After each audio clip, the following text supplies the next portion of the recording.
Écoute le bruit qui monte. Ce n'est pas le vent, ce n'est pas le tumulte de la ville, c'est le grondement sourd de la terre qui tremble sous les pieds de ceux qui dorment. C'est le signe que quelque chose d'immense, de terrible et de glorieux à la fois est sur le point d'arriver. Toi, élu de Dieu, assis seul dans ta chambre ou dans le silence de ta nuit, tu le sens. Tu le sens dans tes entrailles, tu le sens dans cette agitation inexplicable qui a pris possession de ton cœur ces derniers mois. Tu ne comprends pas pourquoi, soudainement, les visages se ferment quand tu arrives. Tu ne saisis pas pourquoi des portes qui étaient grandes ouvertes se sont claquées avec violence. Tu cherches des explications humaines, tu te remets en question, tu te demandes si tu as fait une erreur. Mais la vérité est bien plus profonde, bien plus spirituelle, bien plus violente pour ton ennemi. Ce que tu ressens, ce sixième sens spirituel qui te dit que l'air a changé, que l'atmosphère est devenue lourde, que le combat est en train de changer de dimension, c'est le Saint-Esprit lui-même qui te branche sur sa fréquence. Il te prépare, il t'alerte, car ce qui arrive, ce n'est pas une petite tempête, c'est le commencement de ton intronisation, et l'enfer ne le supporte pas. Regarde autour de toi. Ceux qui riaient avec toi hier se taisent aujourd'hui. Ceux qui te serraient la main détournent le regard. Des paroles doucereuses ont laissé place à un silence de glace, ou pire, à des critiques acerbes. On parle de toi dans ton dos, on minimise ce que Dieu fait par tes mains. On t'a relégué à la dernière place alors que ton cœur brûle pour la première. Tu te sens seul, profondément seul. Et c'est exactement là que Dieu t'attend.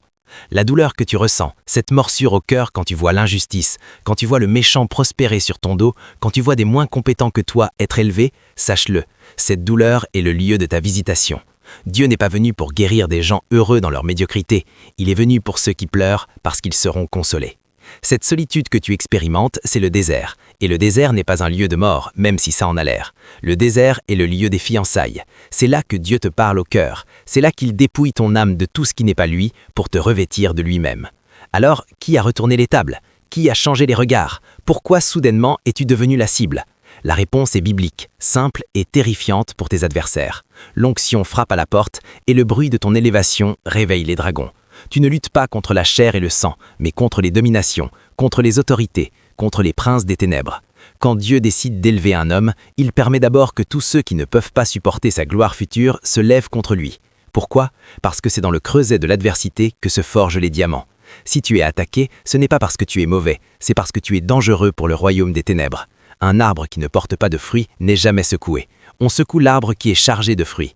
On veut te faire tomber, non pas parce que tu es faible, mais parce que tu es lourd de promesses. Si tu étais vide, on te laisserait tranquille. Mais tu es plein et cela dérange. Allons à la source. Ouvrons le livre de la Genèse. Regarde Joseph, un jeune homme de 17 ans, rêveur. Dieu lui avait donné de songes de grandeur. Il voyait des gerbes se prosterner, des astres s'incliner. Et qu'est-il arrivé? Genèse 37, verset 11. Ses frères eurent de l'envie contre lui. Voilà le moteur. Ce n'était pas une simple dispute, c'était la jalousie. Une jalousie théologique. Pourquoi? Parce que Jacob aimait Joseph plus que tous ses autres enfants, mais surtout parce que Dieu avait mis un rêve en lui. La présence de Dieu sur la vie de Joseph était une lumière qui éclairait les ténèbres du cœur de ses frères. Ils ne pouvaient pas supporter cette lumière. Alors, ils ont comploté. Ils ont voulu l'éliminer. La fosse, la prison, l'esclavage. Est-ce que c'était la fin de Joseph? Non. C'était le chemin vers le trône. La fosse était le vestibule du palais. La prison était l'antichambre de la gloire. Toi aussi, on t'a jeté dans une fosse, on t'a vendu, on t'a oublié. Mais pendant que des ennemis célèbrent ta mort spirituelle, Dieu prépare ta sortie de prison. Souviens-toi, ils avaient vendu Joseph, mais Dieu l'avait envoyé. C'est Dieu qui t'a envoyé dans cette épreuve, pas pour te détruire, mais pour te préparer à gouverner. Maintenant, regarde David, le petit berger, l'insignifiant aux yeux de son père. Samuel arrive pour oindre un roi parmi les fils d'Isaïe. On fait défiler les beaux, les grands, les forts, et Dieu dit non. Puis on va chercher le petit, celui qui garde les brebis. 1 Samuel 16, verset 12, l'Éternel dit « Lève-toi, oins-le, car c'est lui ». David est oint. Et qu'arrive-t-il juste après? Goliath, puis la popularité. Les femmes chantent « Saül a tué ses 1000 et David ses 10 000 ». 1 Samuel 18, verset 8, Saül fut très irrité et cette parole lui déplut. Il dit « On en donne 10 000 à David et c'est à moi que l'on donne les 1000. Il ne lui manque plus que le royaume. » Et Saül regarda David d'un mauvais œil à partir de ce jour et dans la suite. La jalousie s'installe. Saül, qui avait pourtant été choisi par Dieu, est rongé par le cancer de l'envie. Pourquoi? Parce que l'onction de David brillait plus fort que la sienne. Et au lieu de se réjouir, il a voulu tuer. Il a poursuivi David comme une bête fauve pendant des années. David a pleuré, David a fui, David s'est caché dans des cavernes. Et pendant ce temps, Dieu le formait. Dieu lui apprenait à être un roi en étant traqué. Il apprenait la dépendance, la prière, le combat. Il apprenait à ne pas toucher à loin de l'Éternel, même si cet oint le persécutait. Toi aussi, on te persécute, on te jalouse, on te chasse. Réjouis-toi, car ta récompense est grande dans les cieux. On ne lapide pas un arbre sans fruit, on lapide l'arbre dont on veut les fruits. Et que dire du Seigneur Jésus lui-même ? Parfait, saint, innocent. Il guérissait les malades, ressuscitait les morts, ouvrait les yeux des aveugles. Et comment les élites religieuses, les pharisiens, les sadducéens ont-ils réagi ? Matthieu 27, verset 18, nous livre le secret, car ils savaient que c'était par envie qu'ils avaient livré Jésus. Par envie. Pas pour une faute, pas pour un blasphème qu'ils comprenaient réellement, par envie, parce que le peuple le suivait, parce que son autorité dépassait la leur, parce que sa lumière rendait leurs ténèbres encore plus épaisses. Ils ont tué Dieu par jalousie. Comprends-tu la puissance de ce sentiment ? Comprends-tu que si Jésus lui-même n'a pas été épargné par le javelot empoisonné de la jalousie, toi, son serviteur, tu seras épargné ? Le disciple n'est pas plus grand que le maître. S'ils ont appelé le maître de la maison Belzébul, à combien plus forte raison traiteront-ils ainsi ceux de sa maison ? Alors arrête de chercher à plaire à tout le monde. Arrête de vouloir que tes ennemis t'applaudissent. Si le monde te hait, sache qu'il m'a haï avant toi, a dit Jésus. Mais arrêtons-nous un instant pour analyser cette bête, ce monstre qui habite le cœur humain. La psychologie, cette science de l'âme que Dieu a permis pour notre compréhension, confirme ce que la Bible dit depuis toujours. La jalousie, l'envie, n'est pas un simple petit péché, c'est un trouble profond de l'identité. Proverbe 14, verset 30 le dit avec une clarté chirurgicale. Un cœur paisible est la vie du corps, mais l'envie est la carie des os. La carie des os, ça ronge de l'intérieur, ça pourrit l'être. Psychologiquement, la personne jalouse est une personne qui se sent incomplète, qui se sent nulle, qui a un sentiment de vide abyssal au fond d'elle-même. Alors, pour exister, elle doit détruire celui qui existe vraiment. Elle ne peut pas supporter de voir chez toi ce qu'elle n'a pas réussi à développer chez elle. Ta joie est un reproche permanent à sa tristesse. Ta paix est une condamnation de son chaos intérieur. Ton élévation est la preuve irréfutable de son échec.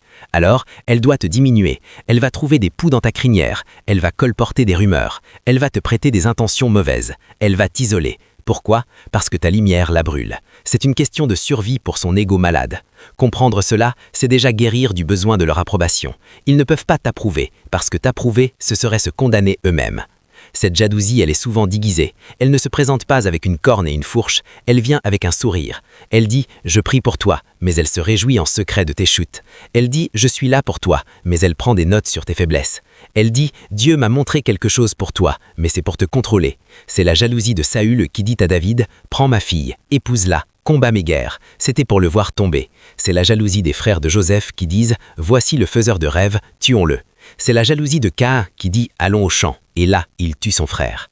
Caïn et Abel, le premier meurtre de l'humanité. Pourquoi ? Parce que l'offrande d'Abel a été regardée par Dieu et pas la sienne. Dieu a regardé Abel et Caïn n'a pas supporté de ne pas être regardé. Il n'a pas supporté que quelqu'un d'autre reçoive l'attention qu'il désirait pour lui-même.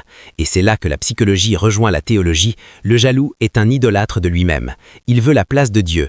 Il veut être celui qui reçoit toute la gloire. Quand Dieu donne de la gloire à un autre, le jaloux entre en fureur. C'est une rébellion contre la souveraineté divine. Dieu donne ses dons comme il veut, à qui il veut. Et le jaloux dit « Ce n'est pas juste, j'aurais dû l'avoir. Mais qui es-tu, homme, pour disputer avec Dieu ? Alors, pourquoi toi ?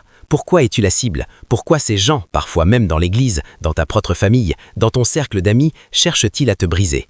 La réponse est terrible et magnifique à la fois, parce que tu as quelque chose qu'ils veulent, mais qu'ils ne sont pas prêts à payer le prix pour l'obtenir. Tu as une onction qu'ils convoitent, tu as une maturité qu'ils n'ont pas cultivée, tu as une relation avec Dieu qu'ils regardent de loin. Ils voudraient ce que tu as, mais sans passer par le creuset par lequel tu es passé. Et plutôt que de se remettre en question, de pleurer leur propre médiocrité, de frapper à la porte de la grâce, il est plus facile de tirer sur celui qui est déjà entré. C'est l'histoire des vignerons homicides dans la parabole de Jésus. Le maître envoie ses serviteurs, on les bat. Il envoie son fils, on le tue. Pourquoi ? Parce qu'ils veulent l'héritage, ils veulent la vigne, ils veulent la place, ils veulent la gloire. Ils ne supportent pas que le fils soit l'héritier légitime. Toi, tu es un héritier, tu es un enfant de la promesse. Et les bâtards, les esclaves du péché, ne supportent pas la vue des enfants libres. Ils veulent te remettre sous le joug, ils veulent te faire taire. Mais souviens-toi, Isaac a été sevré, et le jour du sevrage, Ismaël s'est moqué. La moquerie, le mépris, le rejet, c'est le signe que tu as passé à un niveau supérieur. Le sevrage est douloureux, mais il marque la fin du lait et le commencement de la viande. Si ce message résonne en toi comme un miroir de ton âme, si tu réalises que ce que tu vis n'est pas un accident mais une nomination divine, alors ne reste pas seul avec cette révélation. La famille a besoin de se reconnaître. Si ton cœur brûle, si tu sens que tu fais partie de ces élus que le monde rejette mais que Dieu façonne, laisse une trace de ton passage. Partage ce que tu ressens dans les commentaires. Raconte-nous comment la jalousie des hommes a essayé de t'enterrer, mais comment Dieu a fait de ta fosse une plateforme. Et si tu veux continuer à être affermi, à comprendre les mystères de ton temps, à ne pas être surpris par les manœuvres de l'ennemi, alors rejoins notre cercle. Abonne-toi à Mystère divin des élus. Ici, on ne te vend pas de rêve, on te révèle la vérité. Ici, on ne te promet pas une vie facile, on t'équipe pour le combat des élus. Ne regarde pas en arrière, le chemin est devant toi, la porte s'ouvre, entre. Maintenant, rentrons encore plus profond dans la matrice de cette souffrance. Beaucoup d'entre vous sont épuisés, fatigués de se battre, fatigués de toujours devoir justifier leur existence, fatigués de cette guerre des nerfs, et vous vous demandez « Jusqu'à quand, Seigneur ?» C'est exactement la question que David posait dans les psaumes. « Jusqu'à quand, Seigneur, m'oublieras-tu sans cesse ?» Et pourtant, c'est dans cette fatigue que Dieu construit ton endurance. Regarde Néhémie, il arrive pour rebâtir les murailles de Jérusalem. Le peuple a du cœur à l'ouvrage. Mais qui se lève? Sanballat, Tobidja, Geshem. Ils se moquent, ils menacent, ils complotent. Néhémie 4, versets 7 et 8. Mais Sanballat, Tobidja, les Arabes, les Ammonites et les Asdodiens furent très irrités de ce qu'on réparait les murailles. Ils se liguèrent tous ensemble pour venir attaquer Jérusalem et lui causer du dommage. Voilà la réaction de l'ennemi quand tu rebâtis. Tu veux reconstruire ta famille? On va t'attaquer. Tu veux reconstruire ton ministère? On va te discréditer. Tu veux reconstruire ta santé? On va envoyer la maladie. La ligue se forme. L'alliance des Sanballat modernes se met en place. Ils se téléphonent, ils s'écrivent, ils montent des dossiers contre toi. Mais que fait Néhémie? Il prie et il place des gardes. Il ne se laisse pas paralyser par la peur. Il continue à bâtir avec une épée à la main. C'est ton temps. Bâtis d'une main et combat de l'autre. Ne t'arrête pas parce qu'ils aboient. Le chien aboie, la caravane passe. Continue d'avancer. Ton élévation est la réponse à leur jalousie. Le succès de ta mission est le jugement de leurs critiques. Et il y a une autre vérité difficile à accepter. Parfois, ceux qui te persécutent ne sont pas seulement des ennemis de l'extérieur. Ils sont dans la maison. Ils sont de ta propre maison. Comme Absalom avec David. Absalom a volé le cœur des gens. Il a miné l'autorité de son père. Il a fini par vouloir le tuer. Et David a dû fuir Jérusalem, la ville sainte, la tête voilée, pleurant, humilié. C'est une des souffrances les plus aiguës. Être trahi par son sang, par son frère d'église, par son fils spirituel.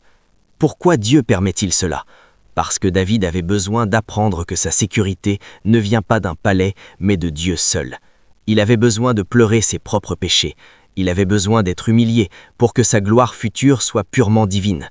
Toi aussi, tu es peut-être en train de fuir devant un Absalom. Tu es peut-être en train de perdre des relations que tu croyais éternelles. Laisse-les partir. Si c'est un traître, il ne peut pas rester. Si c'est un jaloux, il ne peut pas supporter ta lumière. Laisse le vent emporter la paille. Le blé, lui, reste dans le grenier. Mais il faut que tu vois plus loin que la douleur du moment. Il faut que tu vois la main de Dieu, cette main qui permet tout cela, non pas pour te punir, mais pour te sculpter. Il y a en toi un roi qui doit sortir. Et un roi ne se forme pas dans les palais. Un roi se forme dans les cavernes, comme David. Un roi se forme dans les prisons, comme Joseph. Un roi se forme dans l'exil, comme Daniel. Daniel, emmené captif à Babylone, arraché à sa terre, à sa culture, à son temple.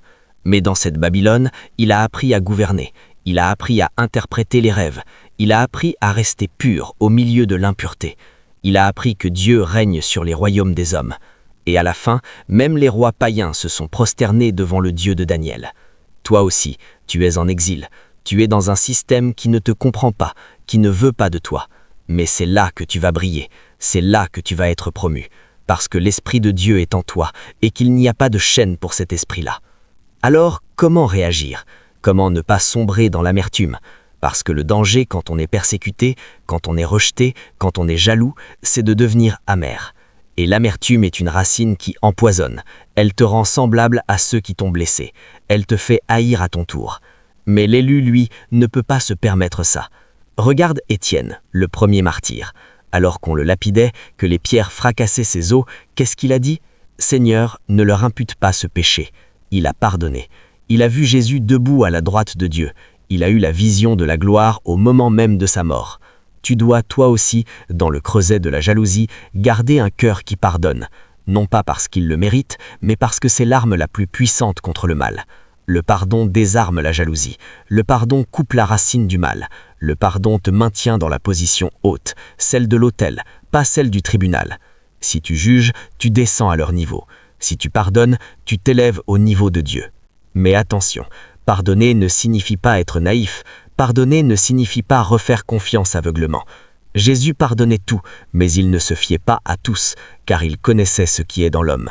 La sagesse de l'élu, c'est de pardonner du cœur, mais de mettre des limites sages, de ne pas rendre le mal pour le mal, mais de ne pas non plus remettre ta tête entre les mâchoires du lion, la prudence du serpent et la simplicité de la colombe. Tu dois apprendre à discerner les esprits, tu dois apprendre à reconnaître un cœur jaloux à des kilomètres. Comment? À ses fruits. Le jaloux est inconstant, il est flatteur en face, destructeur derrière. Il est toujours en compétition, il ne se réjouit jamais vraiment de tes succès. Sa joie est proportionnelle à ton échec. Quand tu tombes, il est là pour t'aider, mais en réalité pour savourer. Quand tu montes, il disparaît. Évite un tel homme, dit la Bible. N'entre pas en société avec lui, car sa jalousie détruirait ton âme. Protège ton cœur, protège ton onction, protège ta destinée. Il est temps de te lever, il est temps de secouer la poussière de tes pieds. Assez pleurer sur ton sort, assez chercher l'approbation de ceux qui veulent ta mort. Dieu t'approuve, et cela devrait te suffire. Ésaïe 54, verset 17. Toute arme forgée contre toi ne sera sans effet, et toute langue qui s'élèvera en justice contre toi, tu la condamneras. Tel est l'héritage des serviteurs de l'Éternel. Tel est le salut qui leur vient de moi, dit l'Éternel. C'est ton héritage. Les armes sont forgées, oui. Les langues s'élèvent, oui, mais elles ne seront sans effet. Pas par ta force, mais par la promesse de celui qui t'a choisi. Tu ne te défendras pas tout seul, c'est lui qui te défend. Tu ne te justifieras pas tout seul, c'est lui qui te justifie. Qui accusera les élus de Dieu? C'est Dieu qui justifie. Qui les condamnera? Christ est mort, bien plus, il est ressuscité. Alors maintenant, laisse monter en toi cette certitude. Ce qui arrive n'est pas une fin, c'est un commencement. Le rejet que tu subis est le recalibrage de ton appel. Les portes qui se ferment sont celles des prisons humaines, pour que tu puisses sortir par la porte de la liberté divine. Les amis qui partent sont ceux qui ne peuvent pas entrer dans ta nouvelle saison. Ils encombreraient le bateau. Dieu allège ta barque pour la haute mer. Il te prépare à naviguer sur des eaux profondes. Et sur ces eaux profondes, il n'y a que lui et toi. Et c'est là que les miracles arrivent. C'est là que la tempête se calme sur un mot de ta bouche. C'est là que tu marches sur les eaux. Ouvre tes yeux spirituels.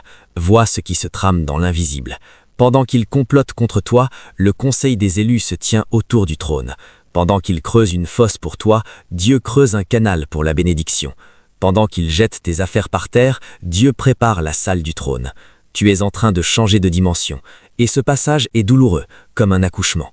Mais après la douleur, il y a la joie ineffable de tenir dans ses bras la promesse. Ne lâche pas, ne doute pas, n'abandonne pas. Le juste vivra par la foi. Et si tu te sens seul, regarde autour de toi dans le spirituel. Élisée a dit à son serviteur terrorisé par l'armée ennemie, « N'aie pas peur, car ceux qui sont avec nous sont plus nombreux que ceux qui sont avec eux. » Et il a ouvert ses yeux, et il a vu la montagne pleine de chevaux et de chars de feu autour d'Élisée. Ouvre tes yeux, élu. La montagne est pleine de cavalerie céleste. Les anges campent autour de ceux qui craignent Dieu. Tu n'es pas seul, tu n'as jamais été seul, et tu ne seras jamais seul, car il a dit « Je ne te délaisserai point, et je ne t'abandonnerai point. » Alors avance, avance comme si tu voyais celui qui est invisible, avance malgré les critiques, malgré les trahisons, malgré la jalousie. Avance, car ton roi vient. Il vient te chercher dans cette fosse pour t'asseoir sur l'estrade. Il vient te chercher dans cette prison pour te faire asseoir à la table des rois. Il vient, il est déjà en chemin. Le bruit de son arrivée fait déjà trembler les fondements de la geôle. Lève la tête, ô élu, lève la tête, ô portes éternelles, et que le roi de gloire entre en toi. Car tu es la demeure de Dieu, tu es son temple, et rien, absolument rien de ce qui est impur, de ce qui est jaloux, de ce qui est méchant, ne pourra prévaloir contre toi. Terminons par une déclaration prophétique. Je ne parle pas à tes oreilles, je parle à ton esprit. Je parle à cette chose que Dieu a semée en toi et qui lutte pour naître. Écoute, tu es choisi, pas parce que tu es parfait, mais parce que Dieu t'a aimé d'un amour éternel. Tu es marqué, pas par les hommes, mais par le sceau du Saint-Esprit. Tu es protégé, pas par des armées, mais par le feu dans l'œil de Dieu. La jalousie des hommes est le bulletin de ta réussite divine. Plus ils te jalousent, plus tu approches de ton trône. Ne ralentis pas, ne te retourne pas, ne regarde pas les cadavres de tes rêves passés.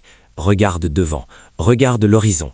Le jour se lève, le soleil de justice se lève sur toi et la guérison est dans ses rayons. Si tu crois que ce message était pour toi, si tu sens au fond de tes entrailles que tu es de cette race, de cette lignée d'élus que le monde n'a pas comprise, alors ne le garde pas pour toi. Manifeste-toi, descends dans l'arène des commentaires et écris « Je suis choisi, choisise », pas par orgueil, mais par obéissance à la voix de l'Esprit qui te scelle. Écris-le comme un témoignage, comme une signature au bas d'un contrat divin. « Je suis choisi, choisise », et partage ce message à ceux qui ont besoin de comprendre que leur souffrance a un sens, que leur combat est noble, que leur avenir est glorieux. Mystère divin des élus se tient à tes côtés dans cette guerre.